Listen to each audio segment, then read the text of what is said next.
Et pour commencer, nous avons l'immense plaisir d'accueillir Madame Sonia Dubourg-Lavrov pour une première conférence. Madame Dubourg-Lavrov est inspectrice générale de l'administration de l'éducation nationale et de la recherche.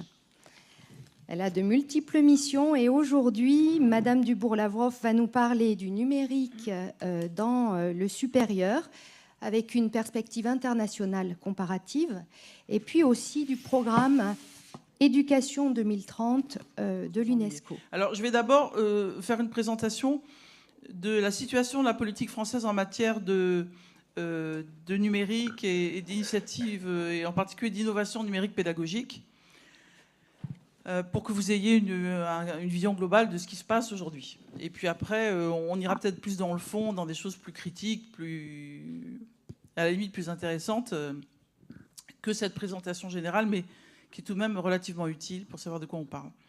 Alors aujourd'hui, évidemment, dans l'enseignement supérieur français, le numérique pédagogique fait l'objet d'un large consensus, mais il faut se méfier des consensus. C'est considéré comme un enjeu majeur, évidemment, de l'évolution de notre modèle français d'enseignement supérieur, afin d'accroître les compétences, au-delà des savoirs, d'augmenter l'adaptabilité des individus, et puis de renforcer surtout notre positionnement international, donc par rapport aux autres systèmes d'éducation mondiaux, puisque nous devons, la France, au sein de l'Europe, avoir une place de choix. Alors, le numérique dans l'enseignement supérieur est devenu une priorité avec la loi de 2013 sur l'enseignement supérieur et la recherche, puisque pour la première fois, donc, une loi a posé le numérique comme le levier d'une université en mouvement. Levier d'université en mouvement, c'est-à-dire volonté donc qu'il soit au cœur de l'innovation et de la rénovation de l'enseignement supérieur français. Avait été créé déjà quelques années auparavant, en 2005, 8 universités numériques thématiques qui sont des lieux de conservation et de travail, de recherche sur les innovations numériques pédagogiques, un lieu dans lequel on produit des ressources pédagogiques pour l'enseignement supérieur français. Et ces 8 universités numériques thématiques sont chacune situées dans un champ disciplinaire, et elles travaillent ensemble, et à nos yeux, elles constituent un levier intéressant de numérique pour l'enseignement supérieur français. Cette loi de 2013 a fait entrer le numérique dans les missions de l'université, comme je vous le disais, et en incitant les établissements d'enseignement supérieur à développer des enseignements sous un format numérique, et puis en leur demandant de former les étudiants à l'utilisation des outils et des ressources. Auparavant, il y avait eu, et vous le savez, la création d'un réseau national Renater, donc, qui avait été créé il y a très longtemps, en 1993. Et puis il y avait eu également la création de l'AMU, donc, qui est l'agence chargée de développer le numérique dans l'enseignement supérieur français. Donc ça, c'est le premier acte, je dirais, du législateur important en matière de numérique dans l'enseignement supérieur.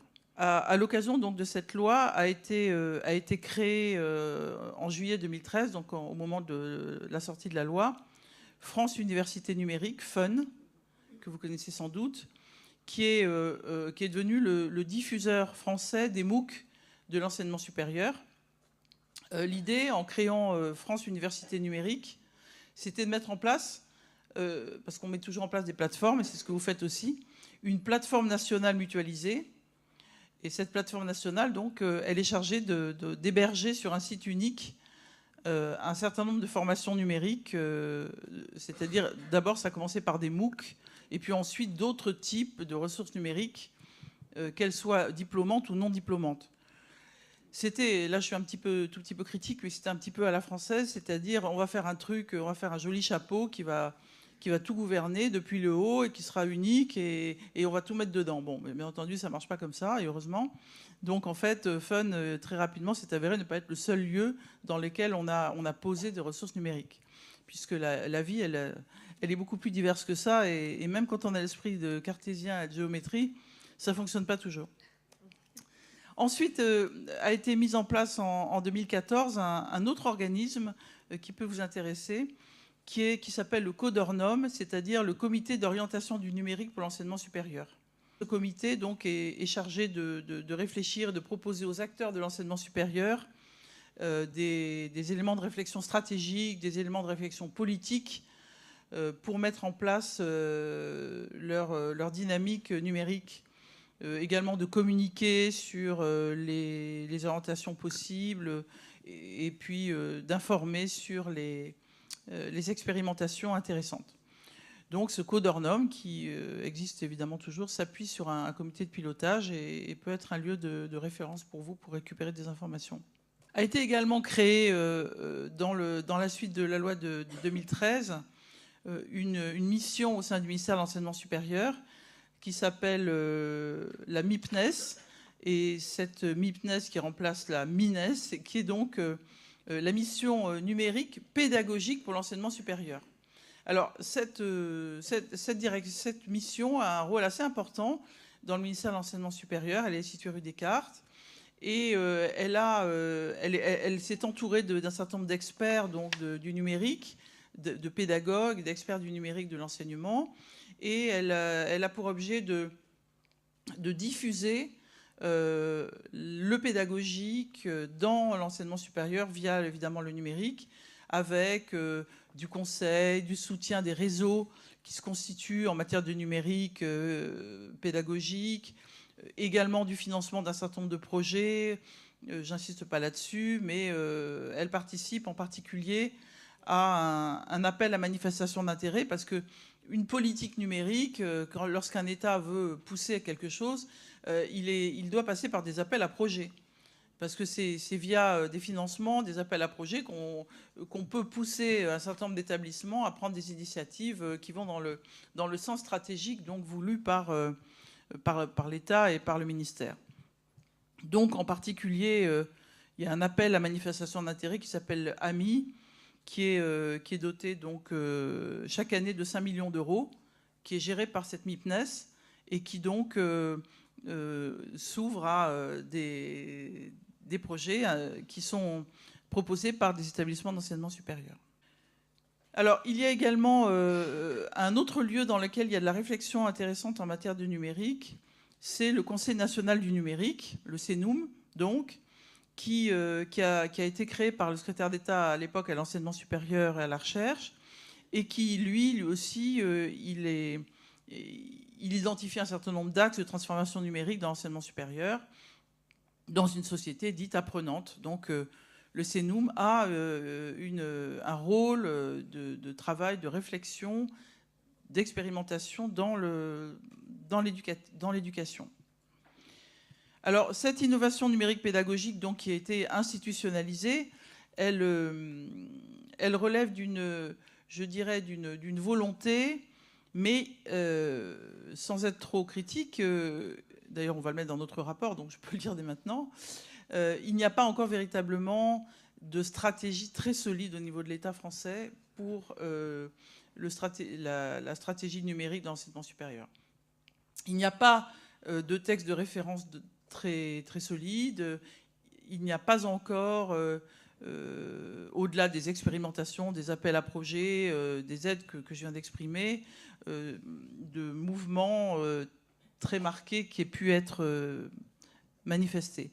On souhaite qu'une politique ambitieuse soit présentée, exprimée, et qui aurait une certaine cohérence.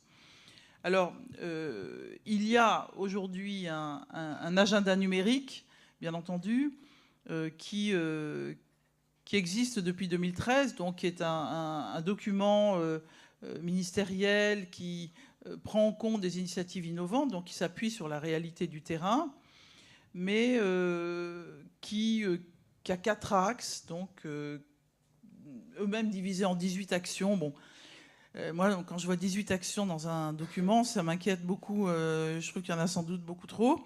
Et donc, cet agenda numérique donc, de 2013, il est sans doute ambitieux, mais 4 axes et 18 actions, on est un petit peu dans quelque chose de peu adapté à la réalité, à la substance de ce qu'est évidemment le numérique, qui est beaucoup plus flexible que cela.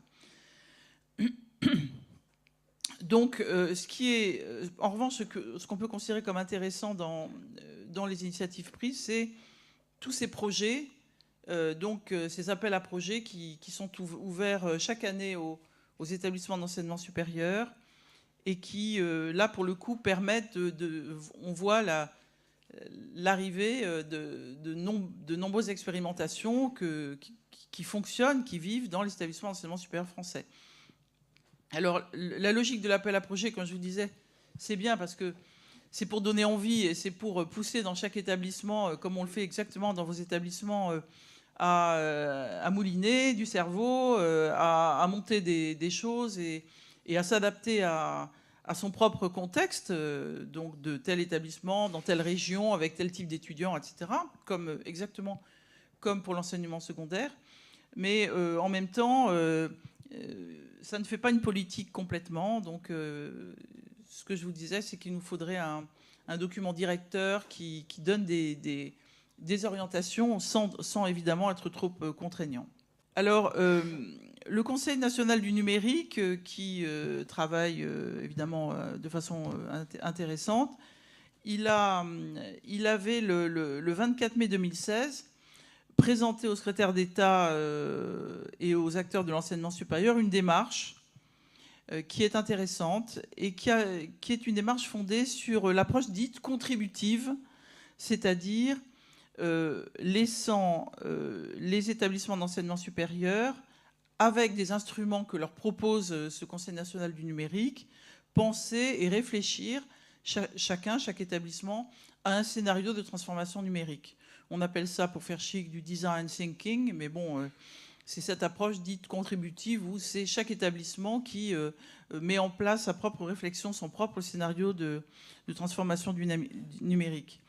Et puis, cette démarche, elle est basée sur une deuxième chose, c'est sur une dynamique que le Conseil national du numérique veut impulser, de transformation systémique des établissements, c'est-à-dire qu'à partir d'initiatives prises dans chaque établissement, d'initiatives innovantes en matière de numérique, que ces initiatives innovantes fécondent une modification, une transformation globale de l'établissement. Alors ça, c'est un point que je souligne parce que j'ai pu le constater en étudiant un certain nombre d'universités dans différents pays du monde récemment, donc à l'occasion de ce projet, de ce travail, donc de ce rapport sur le numérique dans l'enseignement supérieur. En fait, les initiatives qui fonctionnent dans les établissements, je suis convaincue que c'est pareil dans vos établissements, elles sont basées sur une idée, toujours une idée, une priorité qui peut être par exemple priorité à l'accueil d'étudiants éloignés, habituellement éloignés de l'université, c'est-à-dire des étudiants qui travaillent, des étudiants handicapés, des étudiants étrangers. Ça peut être par exemple une idée force. Et à partir de cette idée force, on met en place une offre de formation dans l'établissement d'enseignement supérieur qui va être davantage basée sur, par exemple, le distanciel, avec possibilité de regroupement, mais distanciel, même allant jusqu'à des certifications d'examen qui sont attribuées via le numérique, sans présentiel.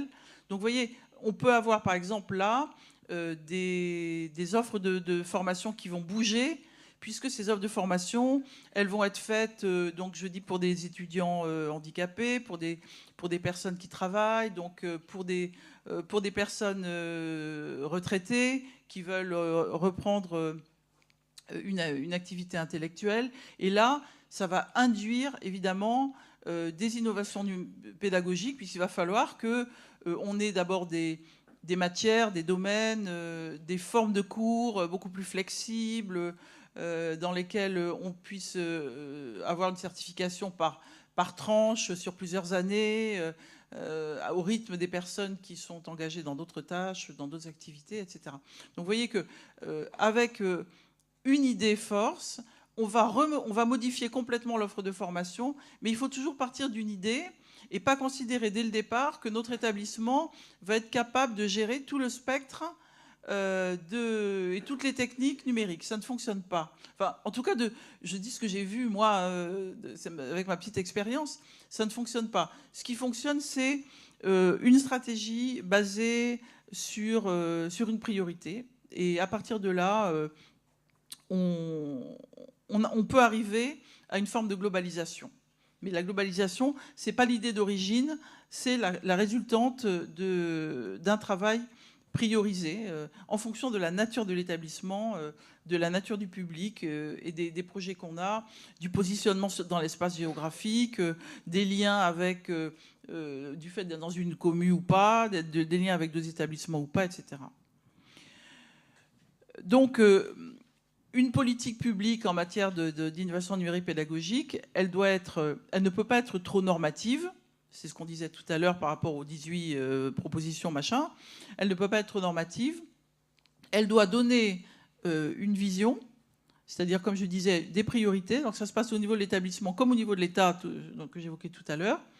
Elle doit s'appuyer sur des expérimentations, puisque c'est le terrain, c'est le terreau qui fait la réalité. Mais en même temps, dans un même établissement, il peut y avoir plusieurs types d'expérimentations qui ne sont pas obligatoirement... les gens ne se parlent pas obligatoirement d'un bureau à l'autre, d'un département à l'autre, d'une faculté à l'autre. Bon, ça, je vois que vous, comme on dit, vous opinez du bonnet, mais c'est votre expérience aussi. Dans une grande université, par exemple, il peut y avoir évidemment, dans différents lieux de l'université, des expérimentations qui sont faites, qui relèvent d'une discipline, de quelques profs, d'un prof quelquefois qui a le feu sacré. Et puis ces gens-là, d'un département à l'autre, ils ne se parlent pas. De même, j'ai constaté, je me suis rendu récemment dans la région du Maine-et-Loire, Tours, Angers, etc. J'ai vu que les deux universités de Tours et d'Angers, elles sont à 60 bornes, elles ne se parlent pas. Ils ont chacun leur modèle de développement numérique, mais à la limite, ils ne veulent pas se parler. Parce que toi, c'est toi, moi, c'est moi. Moi, je suis mieux que toi. Toi, tu es moins bien que moi. Et puis, il n'est pas question qu'on partage sur le numérique. Donc, on est là dans une contradiction qui est énorme, qui est que le numérique, c'est comme de l'eau, c'est fluide, ça se partage, ça se distribue, ça se donne. Et en fait, on est dans des logiques institutionnelles qui sont contraires à cette dynamique formidable du numérique et qu'on constate sur le terrain en permanence. Donc, c'est bien que les choses se passent dans des terreaux, mais après, il faut qu'il y ait des gens suffisamment, je dirais, bien pensants et ouverts pour être capables de partager et de créer des valeurs ajoutées qui aillent bien au-delà de leur établissement. C'est ce que vous faites ici et je vous en félicite. Voilà, on est complètement dans cette dynamique ici, donc c'est formidable. Il y a un organe qui joue un rôle assez important en France, qui est le Commissariat général à l'investissement, qui est chargé de préparer un certain nombre d'appels à projets en matière donc de numérique éducatif et qui donc nous conduit, nous, à lire un certain nombre de projets comme initiative d'excellence en formation innovante numérique qui s'appelle IDFIN. Donc cet appel à projet qui est annuel, donc IDFIN, dans lequel... alors cet appel à projet IDFIN, je vais en dire quelques mots, il a une importance particulière parce qu'il soutient des projets évidemment ambitieux. On dit toujours qu'un projet doit être ambitieux, sinon il ne sera pas sélectionné. Considéré comme étant stratégique, donc une dimension stratégique, c'est-à-dire ouverte, partagée, etc., et présentant une ampleur et une puissance suffisante pour amorcer, je lis donc ce qu'il y a dans l'appel à projet, pour amorcer une dynamique nouvelle de transformation de l'offre de formation numérique dans l'enseignement supérieur français. Donc là, on est clairement dans la volonté que ce que je vous disais tout à l'heure, qu'une initiative de terrain devienne le ferment d'une transformation de l'établissement et d'une transformation des relations entre les acteurs dans un espace beaucoup plus large. Et si possible, évidemment, à l'international. Alors ça, c'est donc la situation de la politique donc, française en matière d'IPN. Donc c'est une logique incitative, donc on ne peut pas faire autrement, ça ne peut pas être obligatoire. L'enseignement supérieur français est libre, hein, les établissements sont autonomes, mais il faut inciter, mais de façon relativement indirecte. L'objectif du gouvernement tel qu'il nous a été donné avec la lettre de saisine de notre rapport actuel est très clair. Ils nous ont dit, voilà, on voudrait, à la rentrée prochaine, présenter aux établissements d'enseignement supérieur une sorte de voies et moyens, de vade-mecum, pour généraliser l'usage du numérique éducatif en licence, dans le premier cycle. Ça, c'est le projet du gouvernement. Vous allez voir, ça va apparaître donc dans les annonces prochaines. Généraliser l'usage du numérique dans tout l'enseignement supérieur français, dans toutes les licences. Pourquoi à ce niveau-là? Parce que dans les masters, et je parle pas des doctorats, dans les masters, il y a déjà ça. Je veux dire, on a énormément il y a beaucoup plus de numérique présent dans les masters qu'il y en a, parce qu'on est dans des lieux d'expérimentation étroits, que dans le premier cycle. Mais c'est dans le premier cycle, il se passe plein de choses. Je veux dire, on a un taux d'échec monstrueux en France. On a des taux d'échec considérables qui font qu'on a énormément d'étudiants qui se cassent le nez pendant 2-3 ans et qui ensuite se retrouvent sans rien ou qui sont dans des voies qui ne correspondent pas du tout à leurs compétences, à leurs envies, etc. On a une massification de l'université, on a des établissements qui n'ont plus de place, qui ont peu de mètres carrés, on a des regroupements d'étudiants qui sont monstrueux en taille, en quantité, qui font que c'est très difficile de faire passer évidemment la pédagogie dans ces lieux-là. Donc voilà, il y a beaucoup d'enjeux de l'enseignement supérieur français qui... Alors, je ne parle pas des grandes écoles parce qu'elles sont déjà dans des logiques de sélection. Évidemment, elles ont des moyens supérieurs parce que les élèves payent. Bon, c'est un autre modèle. Mais en ce qui concerne l'université, là, on est encore dans quelque chose qui mérite d'être aidé. Et le numérique peut y contribuer parce qu'on peut faire de la formation à distance, on peut faire de la certification à distance. Si on fait de la capture de cours d'enseignement, on peut permettre à des élèves, des étudiants qui ont des difficultés d'apprentissage de revoir le cours plusieurs fois pour essayer de l'intégrer. Enfin bon, il y a pédagogiquement des choses qui permettent de rapprocher l'étudiant de l'enseignement, et sans citer tout l'aspect orientation de l'étudiant, qui est un point absolument essentiel, qui doit être résolu dès le lycée, bien entendu, qui doit être pris en charge au niveau du lycée et ensuite poursuivi à l'université. Et il y a beaucoup d'outils, de ressources numériques pour l'orientation, qui montrent un certain nombre de métiers, etc., qui peuvent vraiment aider à cela. Je vous ai fait donc une première présentation générale de la situation. Donc ce qu'on espère aujourd'hui, c'est qu'il y aura des initiatives fortes pour cette généralisation du numérique à la licence. Et vous allez voir ça dans les semaines qui viennent. Et nous, on va finir notre rapport dans quelques semaines. Il y a des questions sur ce sujet. Oui, bonjour madame. Gilles Guenet-Dupéra, je suis le directeur du CFA de l'enseignement catholique en Aquitaine.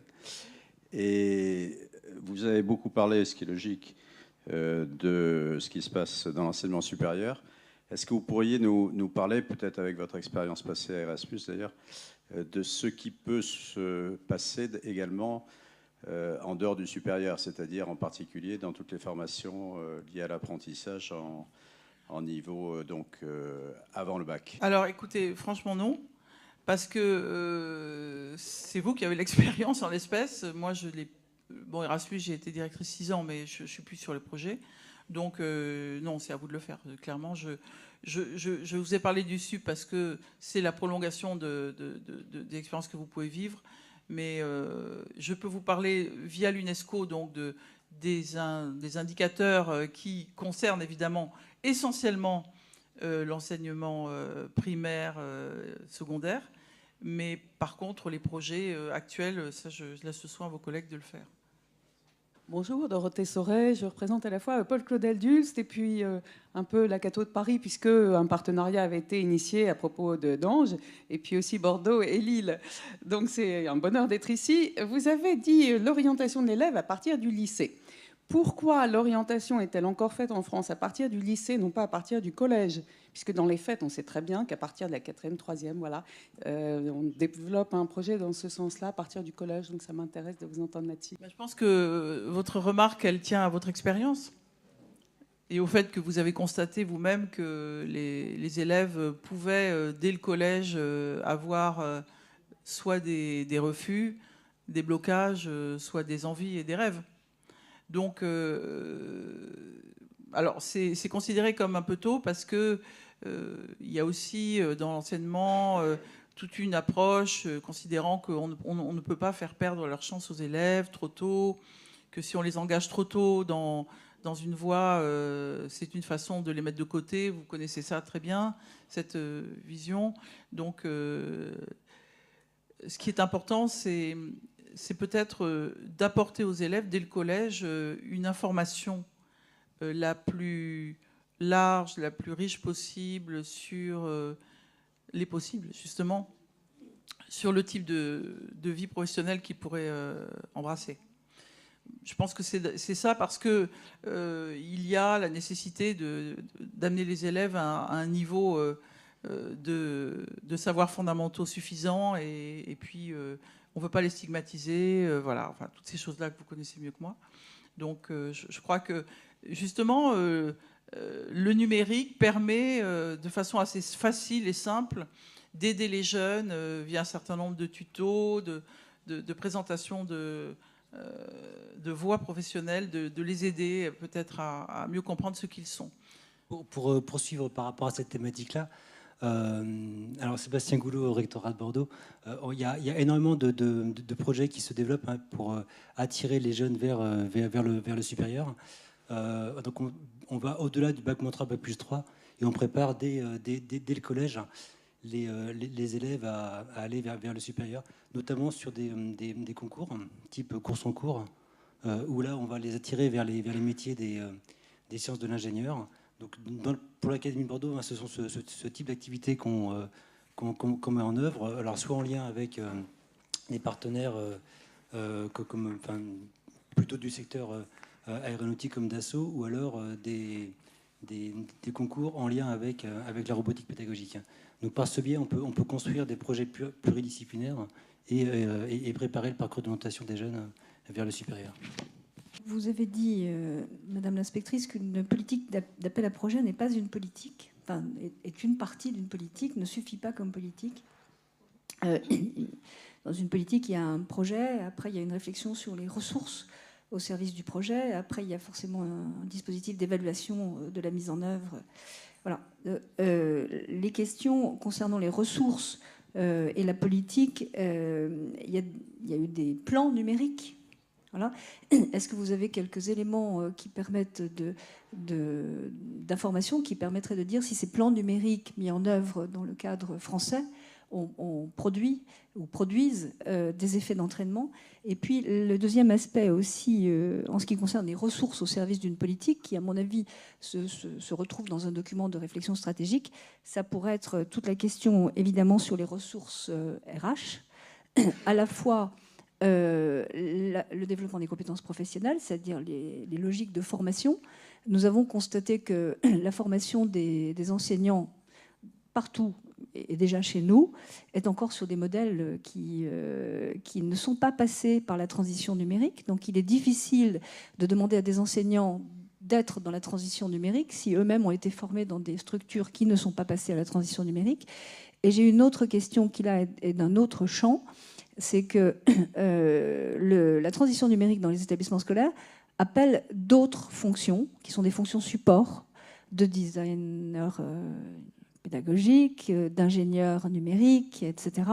Et est-ce qu'il y a dans cette réflexion stratégique qui est menée au niveau du ministère des choses qui vont dans ce sens-là? Comme il y a par exemple, en France, nous avons ce que nous appelions avant des chefs de travaux, voilà, qui sont des directeurs maintenant de la formation professionnelle et technologique. Est-ce qu'on envisage de créer des nouvelles fonctions qui accompagneraient la transition numérique ? Je crois que vous soulignez un point absolument évidemment essentiel, qu'il ne peut pas y avoir dans un établissement la mise en œuvre d'une innovation numérique si ce n'est par une réflexion et un travail avec ce qu'on appelle aujourd'hui toujours, hein, c'est un peu énervant, mais le mot écosystème, bon, un écosystème avec des ingénieurs pédagogiques, avec une formation des enseignants, avec une reconnaissance des enseignants dans leur engagement pédagogique. Tout ça, c'est encore largement à l'état de friche. Alors, dans les appels à projets, bien entendu, tous les appels à projets prévoient du financement pour du matériel, des e-learning centers, enfin ou des classes, la formation de profs, quelquefois la création d'un lieu d'enseignement, le recrutement d'ingénieurs pédagogiques, toutes ces choses-là. Bon, pour le moment, il n'y a pas de nouveau plan numérique, donc on va voir ce qui va se passer dans les mois qui viennent. Donc, je n'ai pas d'éléments à vous donner là-dessus. Simplement, bien entendu, ce que vous avez constaté, ce que vous constatez au quotidien dans vos établissements, ce qu'on constate au quotidien dans l'établissement d'enseignement supérieur, c'est ça. C'est que la clé de voûte, c'est évidemment les RH. Et les RH, pour le moment, n'ont pas mis en place pour les enseignants français un parcours d'excellence qui sera un parcours, je dirais, pédagogique et qui lié à l'innovation numérique. Et en particulier dans le supérieur, c'est que ça n'existe pas et c'est toujours la recherche qui est le cœur des promotions et de la carrière. Donc ce ne sont pas les innovations pédagogiques. Donc nous, ce qu'on va dire dans notre rapport, c'est qu'on voudrait qu'il puisse y avoir pour, en tout cas l'épreuve du supérieur, la possibilité d'être promu sur des critères, donc que le CNU reconnaisse, hein, des critères de promotion par l'innovation pédagogique reconnue. Et donc, le fait, par exemple, d'avoir un MOOC qui est lu par des millions de personnes, le fait d'avoir des ressources pédagogiques qui seraient réutilisées partout en France et dans le monde, le fait d'avoir bon, tout ça, le fait que les réseaux sociaux considèrent que vos prestations sont remarquables, tout ça, ce sont des points très objectifs d'une qualité d'enseignement liée au numérique. Donc, bien entendu, chaque projet doit avoir cela.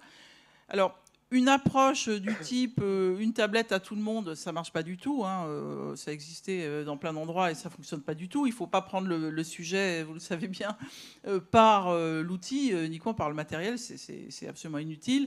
Il y a des universités où il y a des learning centers qui sont assez vides parce que les profs ne savent même pas allumer le bouton pour faire fonctionner l'écran. Donc, c'est quand même une réalité. Hein. Donc, on ne peut pas envisager ça. En revanche, avoir des lieux dans les établissements où il y ait de l'infusion donc de connaissances, de savoir sur les usages du numérique, oui, clairement, c'est absolument indispensable. Et ce n'est pas qu'une affaire de génération, parce que quelquefois, des jeunes qui veulent faire leur carrière, en tout cas dans le SUP, ils axent tous sur la recherche, donc ils ne veulent pas trop s'embêter avec les enseignements. Par contre, des plus vieux qui ont fait leur carrière, ils disent, bon, maintenant, j'ai quelques années encore devant moi, je vais essayer de faire des cours sympas et de me mettre au numérique. Donc, je dis ça parce que ce n'est pas qu'une affaire de génération. Il peut y avoir évidemment l'aspect générationnel, mais le passage de j'utilise mon téléphone ou ma tablette pour mes affaires personnelles, pour le fun, et j'en fais un outil pédagogique, c'est quand même pas la même chose. Et ça, c'est un point qui me paraît très important aussi. C'est que nous soyons en capacité d'utiliser au mieux les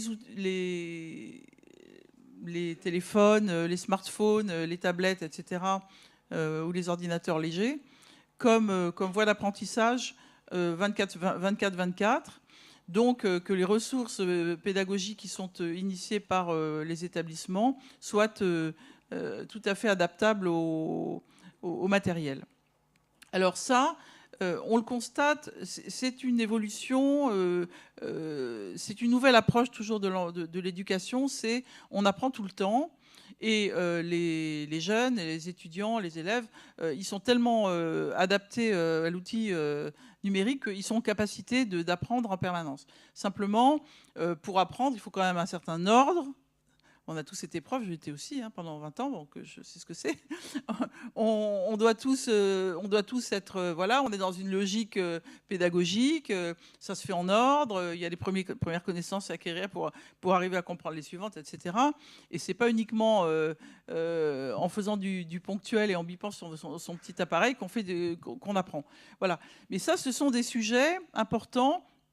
Et moi, je suis convaincue que une politique numérique dans l'enseignement supérieur, et je suis sûre que c'est pareil pour l'enseignement secondaire, en tout cas dans le supérieur, devra passer par une capacité de l'ensemble des ressources numériques à s'adapter au support, et en particulier au support mobile.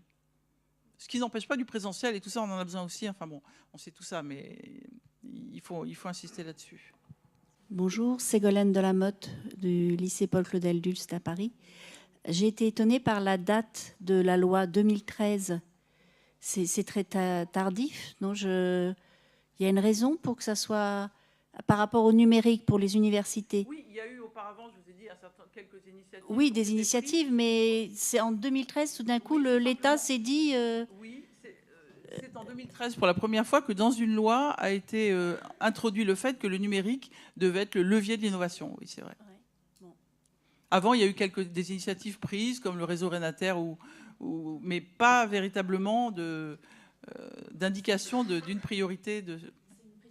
Bonjour, mon nom c'est Michel Desrochers du Cégep La Pocatière, Québec, Canada. Écoutez,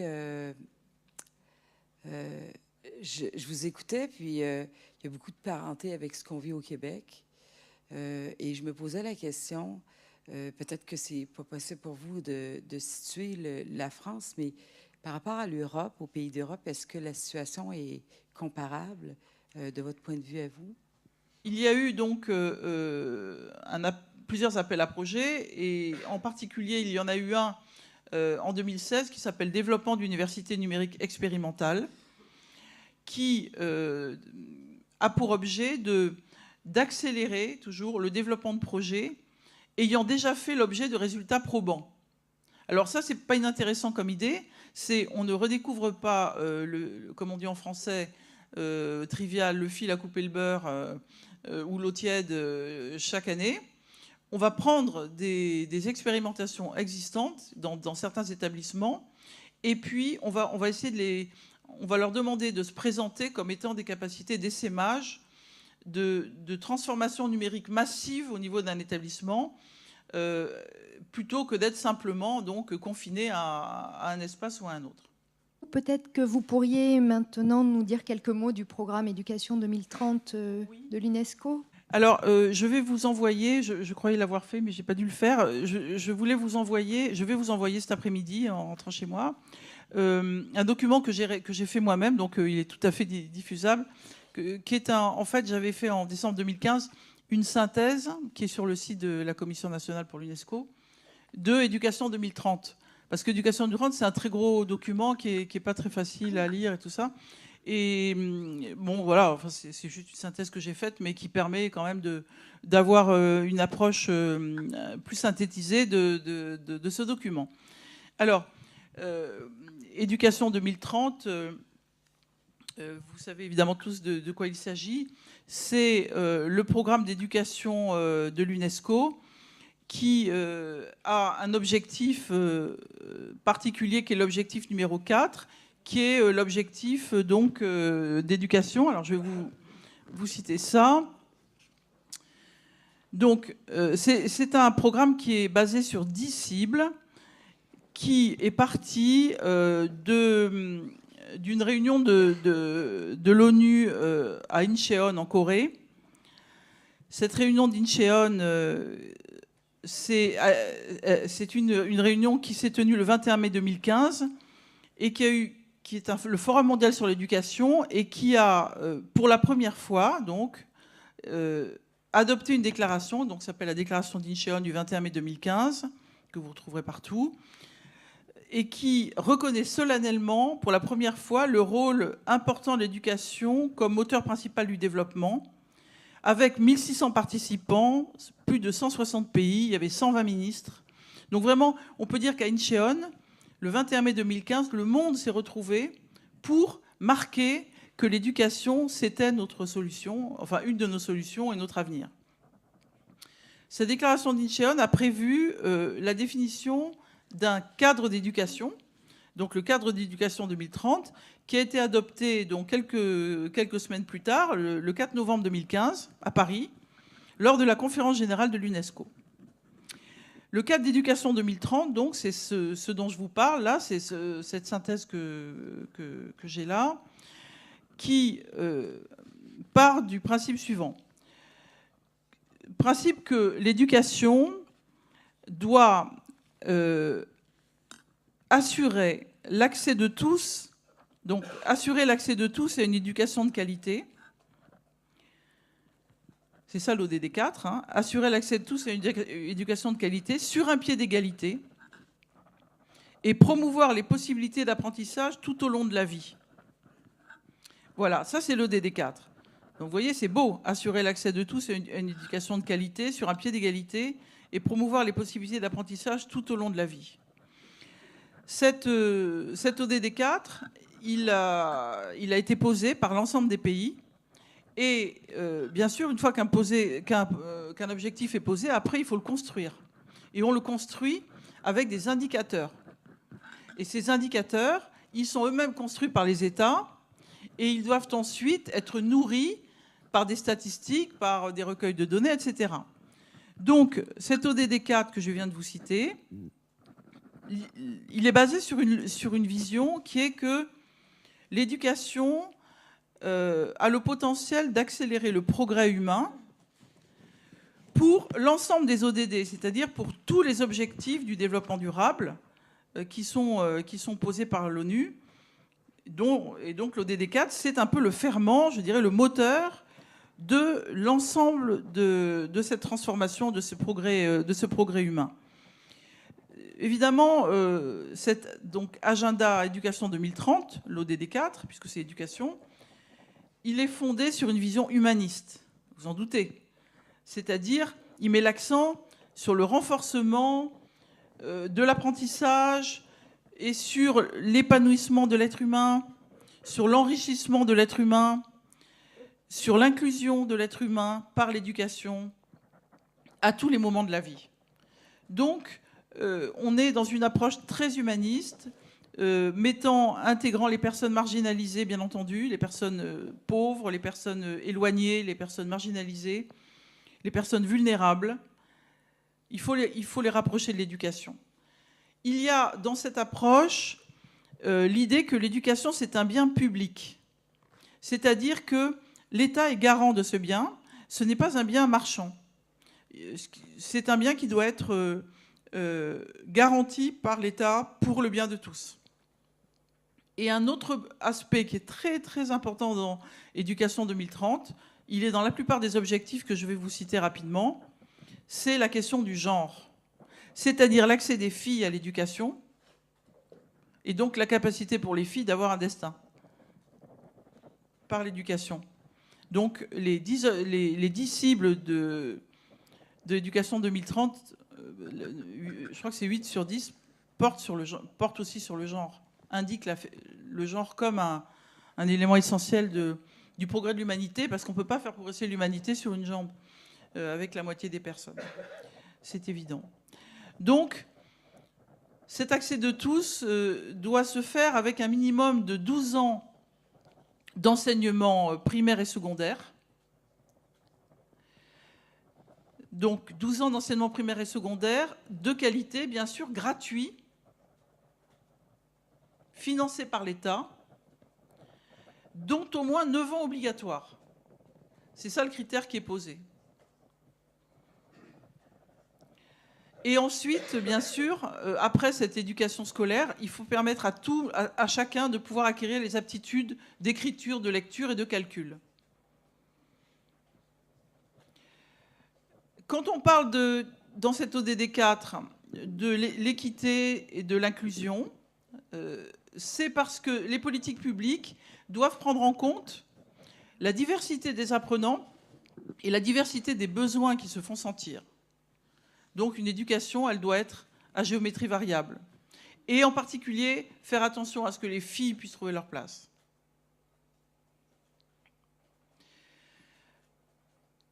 Tout ceci considéré dans une approche d'apprentissage tout au long de la vie.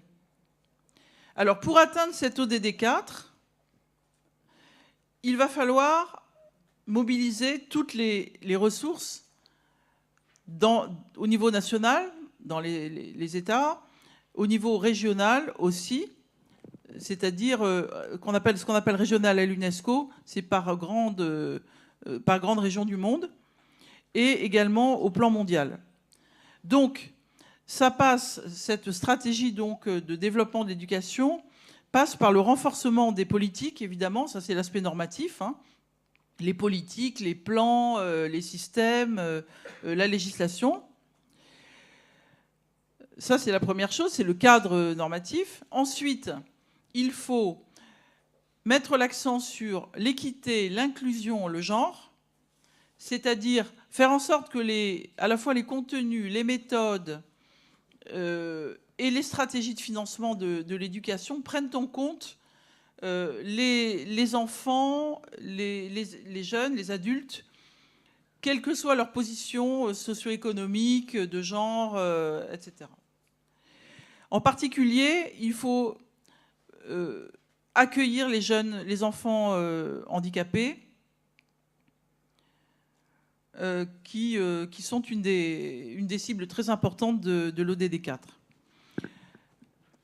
L'ODD 4 met aussi l'accent sur la qualité des ressources éducatives et sur l'apprentissage. Il faut des systèmes d'évaluation qui soient de bon niveau. Comme vous le disiez, madame, il n'y a pas de bonne éducation sans bonne évaluation. Donc il faut des systèmes d'évaluation qui permettent de jauger la qualité d'un apprentissage et donc de pouvoir faire améliorer évidemment le niveau de qualité. Et il convient que dans la qualité, il y ait du fond, c'est-à-dire la transmission d'un certain nombre de valeurs, et qui sont les valeurs basées sur notre approche, notre vision, que je qualifie d'européenne au sens large, bien entendu, elle intègre nos amis américains d'Amérique géographique, qui est cette approche dont on a des représentants à 3 pas d'ici, hein, avec quelqu'un comme Montaigne ou quelqu'un comme Montesquieu, qui ont beaucoup apporté à l'humanisme mondial, je dirais, par les valeurs qu'ils ont développées en faveur du respect des personnes.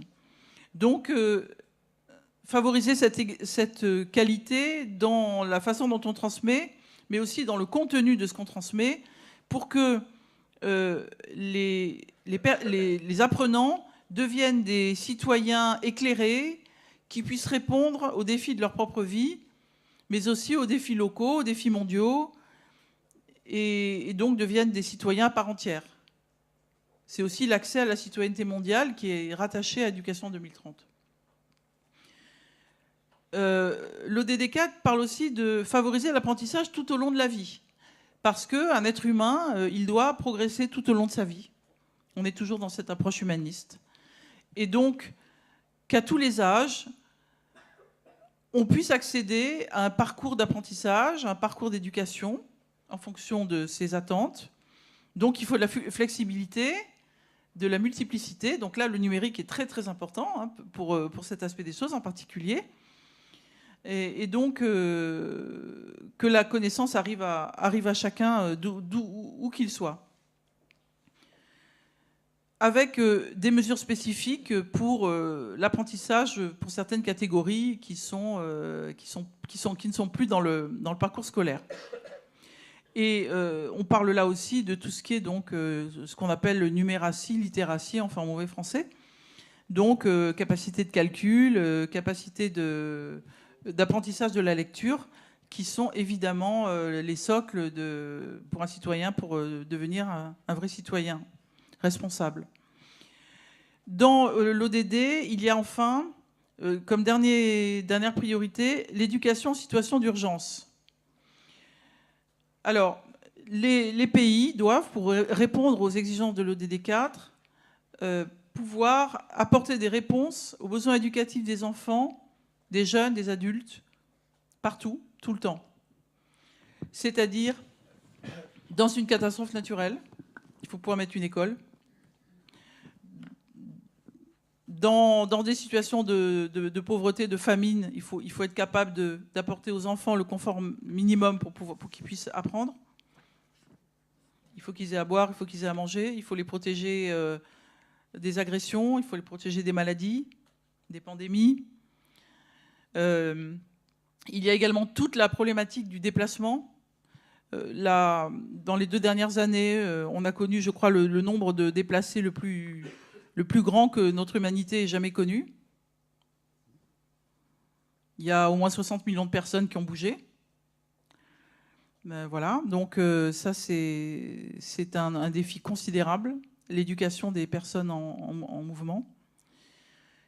Et tout ça, donc, alors il y a une proposition d'intégration d'un nouvel indicateur qui a été proposé à Dubaï la semaine dernière, qui serait un indicateur sur les attaques des établissements scolaires. Oui, parce que nombreux sont les établissements scolaires qui sont attaqués, directement, physiquement attaqués, et on l'a vu de façon absolument épouvantable, en particulier en Afrique noire, l'année dernière ou ailleurs. Enfin bon, je passe sur ces horreurs, mais c'est la réalité. Ou des filles, ou etc. Passons. Voilà.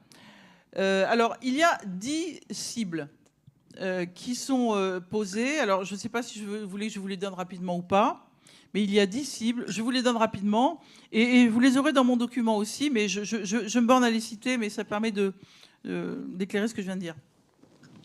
Alors, il y a la première cible, donc 4.1, qui est, d'ici à 2030, faire en sorte que toutes les filles et tous les garçons, donc vous voyez à chaque fois les filles, hein, vous verrez que le genre est très très présent, hein, faire en sorte que toutes les filles et tous les garçons suivent sur un pied d'égalité un cycle complet d'enseignement primaire et secondaire, gratuit, de qualité, qui débouche sur un apprentissage véritablement utile. Ça aussi, hein. Bon, je passe. Cible 4.2. D'ici à 2030, faire en sorte que toutes les filles et tous les garçons aient accès à des activités de développement et de soins de la petite enfance et à une éducation préscolaire de qualité qui les prépare à suivre un enseignement primaire. Cible 4.3.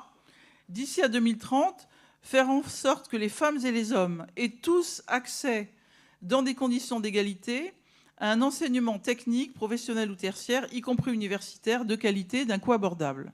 Quand je vous dis que le genre est partout présent. La cible 4.4. D'ici à 2030, augmenter nettement le nombre de jeunes et d'adultes disposant des compétences, notamment techniques et professionnelles, nécessaires à l'emploi, à l'obtention d'un travail décent et à l'entrepreneuriat. Cible 4.5.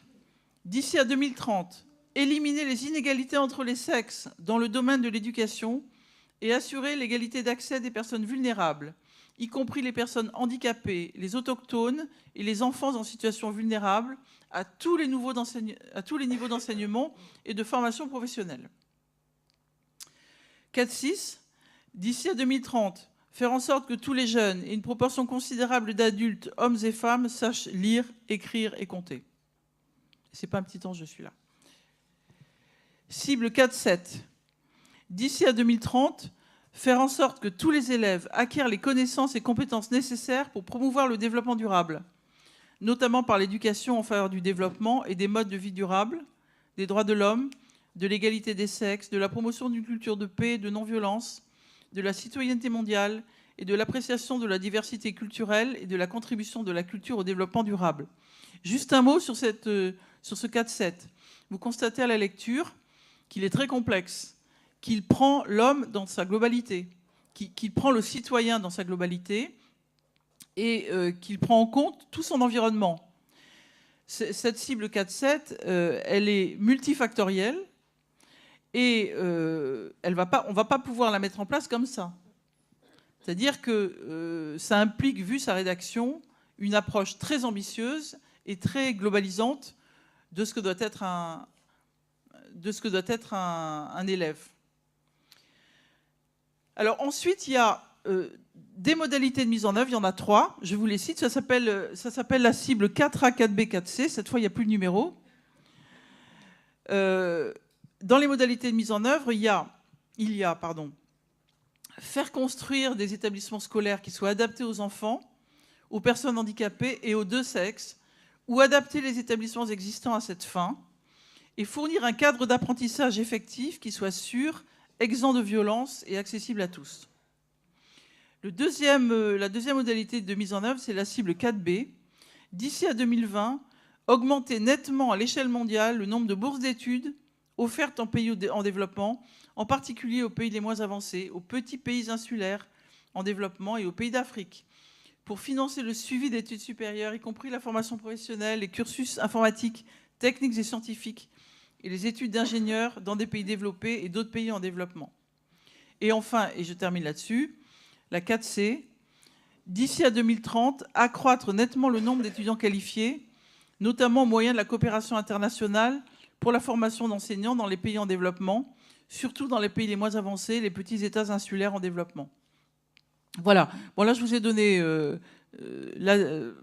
l'éducation 2030, donc l'ODD 4, les 10 indicateurs qui sont donc en train d'être travaillés par ce fameux groupe technique donc, auquel j'ai la chance d'appartenir.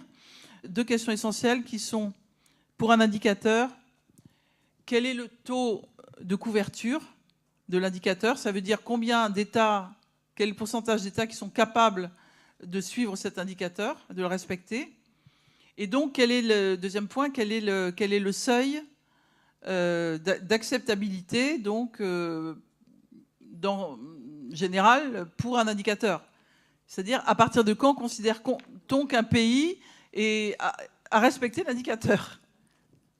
Évidemment, ça ne va pas être pareil d'un pays à l'autre. Et alors, la conclusion évidente à laquelle on est parvenu, c'est que de toute façon, et ce n'est pas du tout critique sur n'importe quel pays, mais que l'indicateur d'un pays en voie de développement que je ne citerai pas n'est pas équivalent à celui du Canada. Voilà, c'est clair. Parce qu'on ne pourra pas avoir une égalité totale des indicateurs. Voilà, j'ai essayé d'en dire beaucoup en peu de temps et je vous remercie. Merci à vous, merci beaucoup. C'était fort intéressant.